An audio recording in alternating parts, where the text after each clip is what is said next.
María Ángeles Cartera y tengo 77 años y soy artista.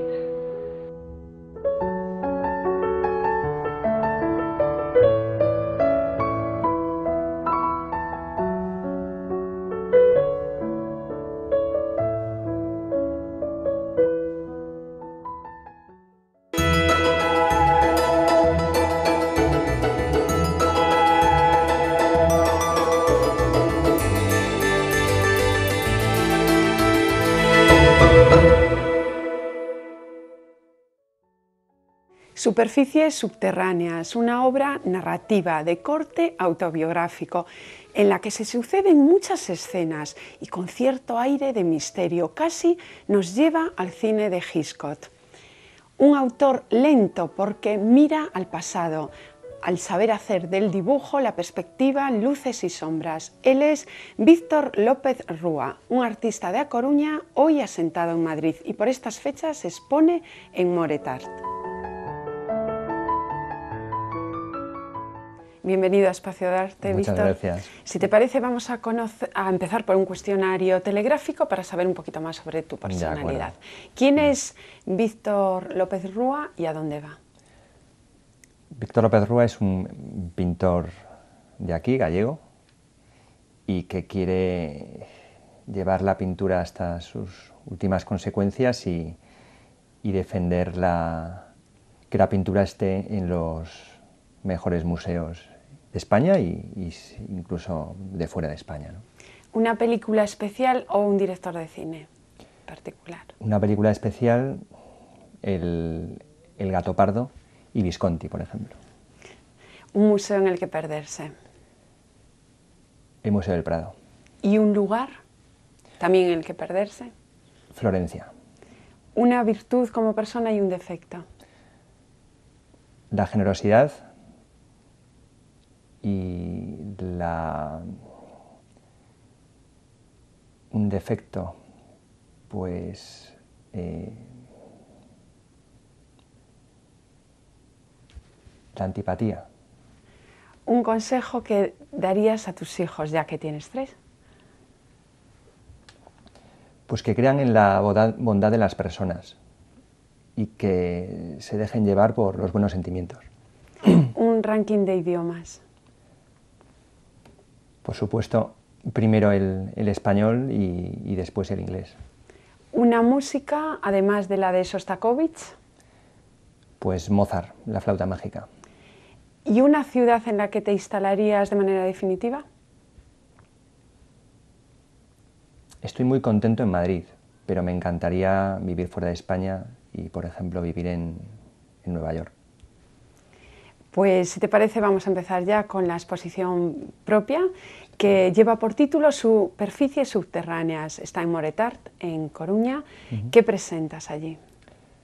Pues presento un proyecto de colaboración con otra persona, con Francisco Carpio, que es uno de los grandes críticos que hay ahora en España.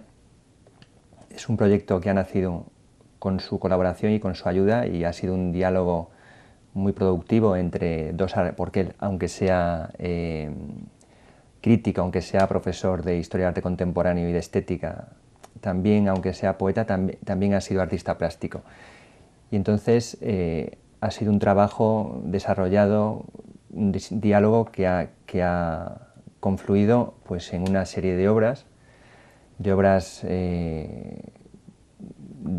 por un lado las obras pictóricas y dibujos, por otro lado una producción audiovisual, unas obras que son un desarrollo coherente de lo que venía yo haciendo hasta ahora y que toman el título de Superficies subterráneas basado un poco en la apariencia, lo que se intenta explicar detrás de la mera apariencia. Hablamos del arte conceptual, como Duchamp hablaba del relámpago cerebral que sufres al desarrollar una idea, ¿no? Pero también detrás de la pintura, detrás de la producción plástica, también hay mucha construcción conceptual, ¿no? Eso es lo que hemos intentado concebir y explicar, y el título pues está basado en una sentencia de Hugo von Hofmannsthal, un poeta de principios del siglo XX austriaco que desarrolla su carrera en Viena y que dice que lo profundo en las manifestaciones artísticas debe ocultarse, y se pregunta ¿dónde? En la superficie, ¿no? Entonces, una vez terminado el trabajo, nos encontramos con esa sentencia y nos vino al pelo para el título de la exposición. Y sí, porque además vemos muchas cosas que se esconden y ocultas. Por cierto, vemos a lo largo de tu trayectoria muchos interiores domésticos, de casas vividas por ti. En un primer momento son escenas desarrolladas en tu casa solariega del siglo XVI, un precioso Pazo, cerca de A Coruña, y después sucesivamente en Orense y en Madrid. ¿Cómo ha modificado el estudio y tu vivienda la obra? Bueno, el espacio donde yo he trabajado muchísimos años es la casa familiar de mi familia en La Coruña, y fue un espacio siempre que indudablemente ha ejercido una influencia muy poderosa sobre mi pintura, porque es un espacio muy singular y donde al desarrollar mi trabajo allí en soledad durante muchos años, es una casa que solo tenía esa alegría de vivir, de estas casas con mucha gente, pues en las épocas estivales, el resto del año pues estaba yo allí solo trabajando, y esa soledad en un espacio tan potente pues acercó un poco lo que es la vida al hecho artístico paralelo a la vida, que es una vida diferente, ¿no? Una segunda vida donde lo real pues se volatiliza un poco ante el hecho del arte. Entonces, al pintar en interiores, eso al principio fue un desarrollo casi naturalista, o sea, yo pintaba aquellos espacios, pero luego esos espacios hicieron nacer en mí una especie de idea a largo plazo para desarrollar. Entonces, después, a medida que fui encontrándome con esos otros espacios, intenté reconstruir aquellas sensaciones en otros espacios nuevos, ¿no? Entonces, el espacio de Orense ha sido mi espacio de trabajo durante 3 años.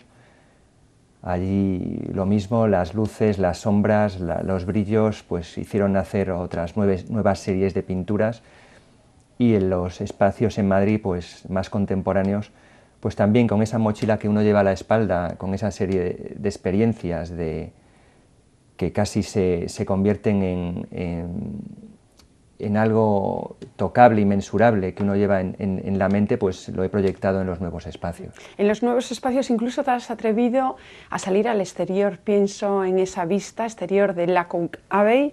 Ahí realizas realmente todo un homenaje a Henry Fox Talbot, sí, uno de los grandes de la fotografía. Sí, es una salida al exterior, pero casi es un exterior con la cualidad del interior, porque lo que me interesa muchísimo, yo dentro de mis espacios siempre están las ventanas, las puertas, pero sobre todo unas ventanas donde se ve a lo lejos la naturaleza. Entonces, claro, si es complicado pintar en el exterior, pintar en el interior del natural, siempre concibes los tempos de pintar según las épocas, las estaciones y las luces, ¿no? Entonces, eso lo puedes controlar, pero en el exterior eso se diluye un poco. Entonces yo lo que he intentado pues, es reconstruir los exteriores con luces artificiales, como un director de fotografía, casi según el mismo procedimiento que hacía en los interiores, ¿no? Sí, porque de hecho todas las secuencias que trabajas en series las vemos casi como un auténtico relato cinematográfico. Sí, un poco la teoría, lo que hay, la construcción de las imágenes tiene mucho que ver con lo que hace un director de cine o con lo que hace un fotógrafo en su estudio, sobre todo lo que se llama la fotografía conceptual, ¿no?, que nace en los años 60 y tantos en Canadá y que se ha desarrollado posteriormente pues, en Estados Unidos con artistas como Gregory Crewdson, donde el montaje, la producción de los escenarios es casi tanto más importante que luego lo que es la elaboración de la obra en sí, ¿no? Por supuesto tiene que ver con el cine y al final la imagen es, trato de encontrar una sensación dentro de un relato que yo no sé ni el principio ni sé las consecuencias finales, si es un momento determinado, ¿no?, de una historia que puedo sacar de numerosas fuentes o de diversas fuentes y que sí, claro, tiene ese lado literario, ¿no? Entre esas fuentes que puedes sacar y desarrollas, y de hecho homenajeas, está el barroco y también el impresionismo. El barroco, por ejemplo, en muchos elementos dentro de tu producción que, por cierto, son muy emblemáticos y conviene hablar de ellos. Por ejemplo, el juego de espejos tan velazqueño, o esos escorzos grandes de esos suelos, por cierto, con los que trabajas y le sacas todo el brillo, todo ese juego de luces y sombras y esas perspectivas que no son nada fáciles de conseguir.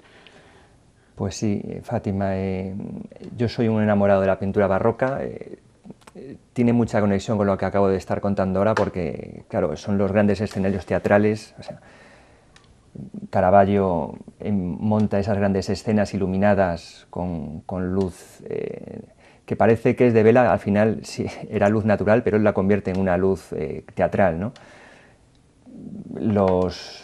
Todos los elementos que hay en la pintura de Velázquez, sobre todo lo que se desprende de las meninas, todo lo que la simbología de los espejos, ese invitarnos a entrar dentro del cuadro y a vernos convertirnos en Boyer también, claro, y reflejarnos en ese espejo que hay en el fondo. También toda la pintura de Rembrandt con la ronda nocturna, ¿no? O sea, son escenarios teatrales.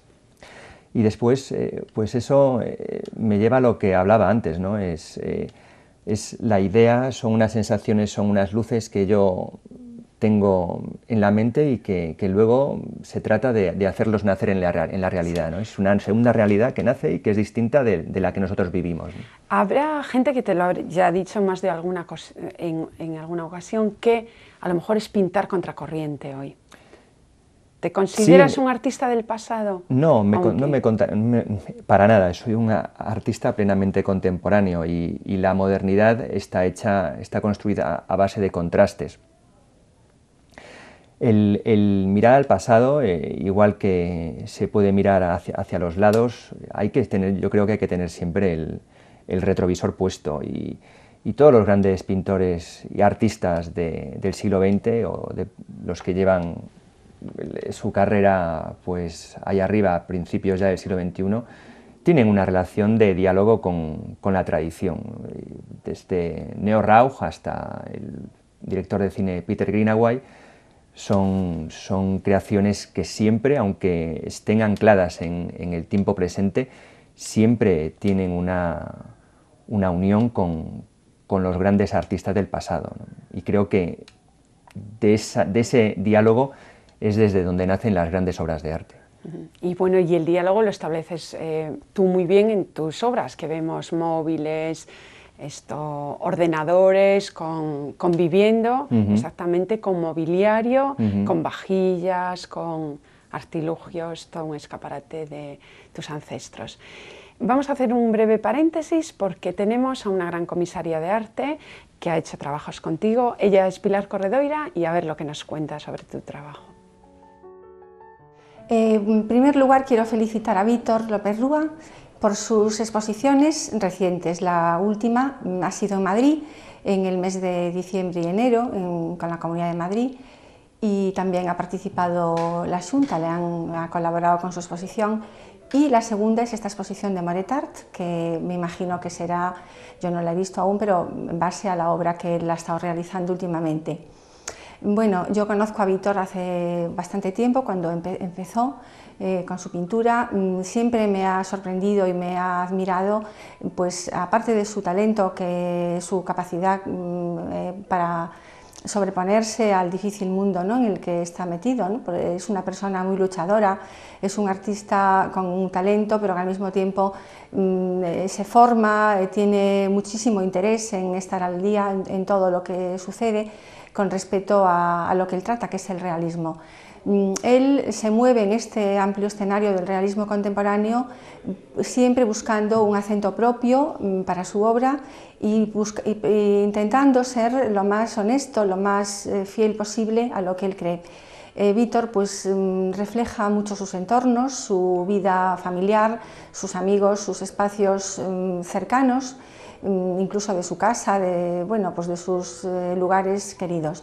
Y sin lugar a dudas es un artista con una gran personalidad, ya tiene un reconocimiento nacional, importantes críticos e historiadores pues, se han ocupado de su obra, y a pesar de su juventud yo creo que Víctor es un artista que va muy bien encaminado y creo que le esperan grandes triunfos, y si sigue así como hasta ahora pues conseguirá lo que él quiere. Y enhorabuena, Víctor, que te lo mereces. ¿Qué te ha parecido el comentario de Pilar? Me ha parecido estupendo.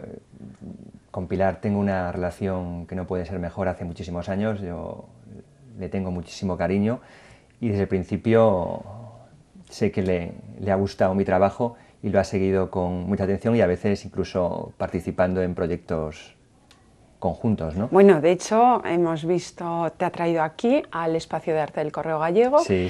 Has expuesto con ella también en la Casa de la Parra, y por cierto también, que hay que decirlo, es una pionera, es la primera en haber traído a gente de fuera que la viésemos en Galicia. Creo que la labor que ella ha hecho programando las exposiciones de la Casa de la Parra han tenido mucha incidencia en Galicia, pero tú hablas con cualquier persona del mundo del arte fuera de aquí y todos conocen el prestigio que se ganó la Casa Parra a base de la programación tan estupenda y tan acertada que ha tenido ella, ¿no?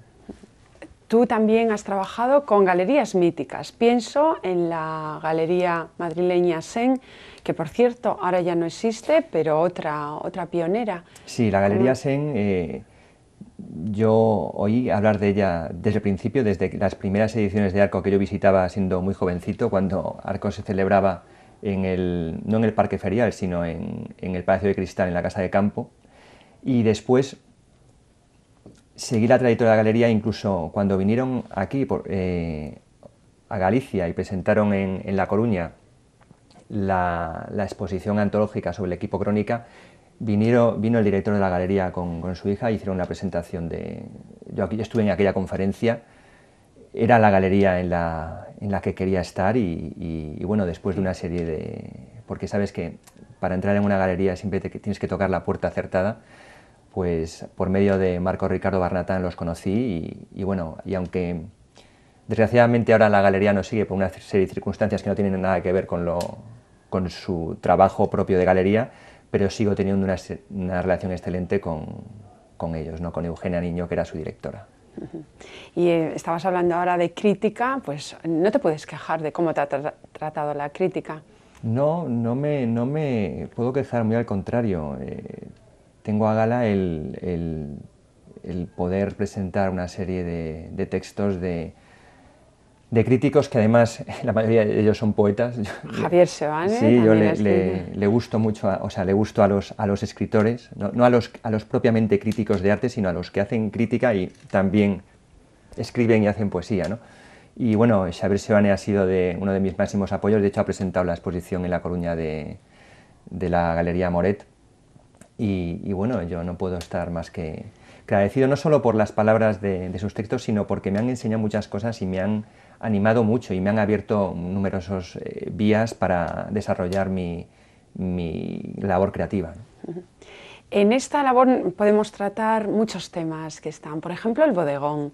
El bodegón, que nos llama la atención, estos bodegones de sandalias, pero sandalias de marca y de lujo. Por ahí desfilan Prada, Proenza Schuller, Chloé. ¿Son una especie de vanitas contemporáneas? Sí, sí, yo estaba un poco harto de oír que el género bodegón era un género completamente desfasado, que se había muerto, que se había quedado hundido en el fondo del olvido con la pintura academicista del XIX, ¿no? Y bueno, y siempre ha habido autores que lo han rescatado. Yo me estoy acordando, por ejemplo, de los bodegones de Balthus, con esos cuchillos clavados a la mesa, o esos martillos que rompen los objetos que hay expuestos, ¿no? O los grandes bodegones de Morandi. No puede haber casi un pintor igual. Entonces, yo me propuse, por una serie de circunstancias, pues una serie basada en el bodegón para traerlo un poco a nuestro tiempo, y me parecía que las sandalias y los zapatos de tacón, que tienen mucho que ver con, bueno, es un icono de la modernidad y de la moda, ¿no? Pues traerlos al momento actual, unidos a la fugacidad del tiempo, la moda, la fugacidad del tiempo, incluso el color dorado, ese oro fingido de los pinceles, ¿no? Que se hablaba en el siglo XVII, casi recordando momentos de muerte y de... Memento mori. Exactamente, ¿no? Y bueno, creo que al final también eso se unió a otra serie en el que esos objetos pues intentaban tener un diálogo con la serie de los nenúfares de Giverny de Monet, ¿no? Una serie de cosas ahí que se mezclaron y que pues se llevaron a cabo unas obras especiales y muy sui generis. Ambientes en los que has vivido, pero también personajes de tu entorno, tu propia persona y tu familia. ¿No se han sentido desnudos en cierta manera en algún momento? No, porque yo he intentado siempre no hacer un retrato clásico de la gente que estaba entre los cuadros. Entonces, ellos aparecen en un papel de una historia que yo no sé cuál es, pero es un papel. Entonces, al contrario, siempre han colaborado, bueno, a base de a veces muchas horas de trabajo conmigo, pero el resultado ha sido siempre estupendo para ellos, ¿no? La gente que me rodea me ayuda a base también de esfuerzo, ¿no? O sea, que es una ayuda que yo agradezco muchísimo. Y si hablas en las paredes de estas viviendas solariegas, ¿qué piensas que dirían? Pues no lo sé, recordarían un montón de horas y horas y horas que me han visto estar concentrado delante de mi trabajo, ¿no? Yo hace muchos años un crítico había escrito un texto que se llamaba Rincones que miran, que definían toda una exposición, y es verdad, porque los interiores, esas paredes, esas esquinas de paredes, esos rincones, esas sombras que se desplazan por las paredes, al final casi son elementos animados en mi pintura. Se ve una pintura muy trabajada, pero de factura muy lenta. ¿Cuántas sesiones puede llevar cada obra? Pues mucho tiempo, porque yo siempre he defendido, dentro de la coherencia de mi trabajo, no hablo de otros trabajos que yo respeto absolutamente, y es más, muchas veces alabo porque me gusta muchísimo. Pero creo que la pintura del natural, aunque lleve mucho tiempo, siempre llega a una profundidad con la que la pintura con la ayuda de otros soportes no permiten, ¿no? La fotografía la tomo como un punto de apoyo para una serie de cosas, pero siempre el aprender la luz del momento, ese tiempo que uno pasa en un espacio analizando la luz, los objetos, hacen que penetres más en las cosas y que encuentres esa apariencia oculta, esa verdad que está dentro de las apariencias. Y esas estancias, esos rincones que has buscado y repintado, ¿pueden seguir dando más juego todavía con estas largas series que ya has hecho desde el 2000 o incluso antes? Bueno, yo ahora, esta ha cambiado un poco porque yo he dejado Galicia hace un tiempo y ahora estoy en unos nuevos espacios en Madrid que, claro, tienen de ahí saldrá una pintura que, bueno, siempre siendo coherente con lo que yo siempre he querido contar, aunque lo cuente de diversas formas, pues sí que saldrán una serie de cosas que serán bastante distintas, ¿no?, de lo que he hecho. Pero siempre en esas secuencias narrativas. Sí, ahora sigo con una serie de secuencias narrativas y también un trabajo que me gusta muchísimo de profundización en una serie de conceptos y de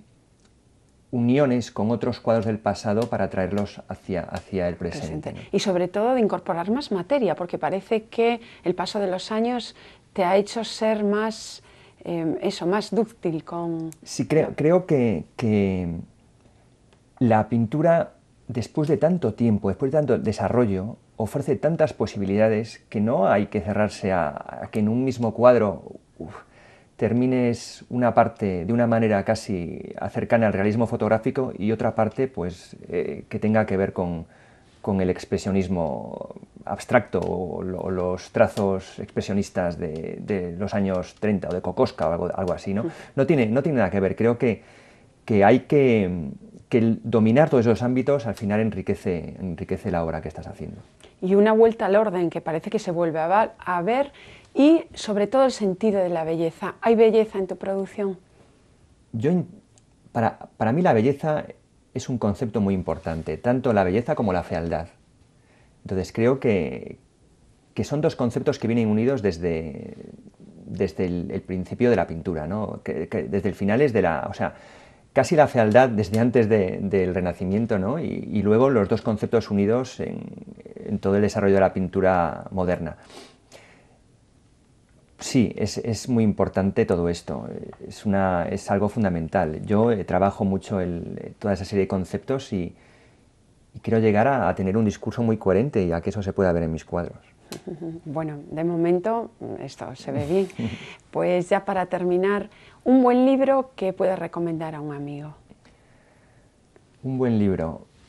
Bueno, yo ahora mismo estoy terminándome Guerra y Paz y me parece una obra maravillosa y uno no tiene que tener miedo a meterse con libros de miles de páginas. O sea, me parece una entrada en una vida distinta, que es un poco lo que intentamos también hacer una serie de pintores. Yo intento crear una vida paralela a la real, ¿no? Y Tolstoy fue lo que consiguió en esta obra magnífica, ¿no? Pues considero que es una obra para tener en cuenta y leer. O releer. O releer, claro. ¿Una obra especial dentro de la historia del arte? Ahora mismo estoy deteniéndome muchísimo en una obra que estuvo expuesta en el Prado, que yo pude tener la suerte de verla en directo, que es la barra del Folie Bergère de Manet. Que es una obra que nos lleva después también a Velázquez, a las Meninas, que después ha desarrollado en otras transformaciones contemporáneas como la película de Blow Up de Antonioni. Es a lo que vuelvo antes, ¿no? Hay una serie de puntos de unión no secretos o menos secretos o que hay que descubrir en toda la historia del arte, ¿no? Y hacer ese recorrido e intentar participar de toda esa unión que recorre toda la pintura occidental. Incluso la pintura japonesa creo que es un aliciente y un proyecto muy bonito. Bueno, pues muchísimas gracias por estar con nosotros en Espacio de Arte. Fátima. Ha sido todo un placer. Fragmentos de historias particulares, cargadas de vida, pero también está el misterio de escenarios antiguos cargados de memoria. Un trabajo que recuerda a las tomas cinematográficas, escenas contadas en series con las que todos nos identificamos. Este es el trabajo curioso de Víctor López Rúa, que por estas fechas se expone en la coruñesa Moret Art. Allí les emplazo y, como siempre, aquí. La próxima semana seguiremos hablando de arte. Ya saben que pueden seguirnos en www.elcorreogallego.es. Me llamo Sinesio Rodríguez, tengo 78 años y soy artista. Me llamo Ainhoa, tengo 7 años y soy artista. Me llamo Mari, tengo 38 años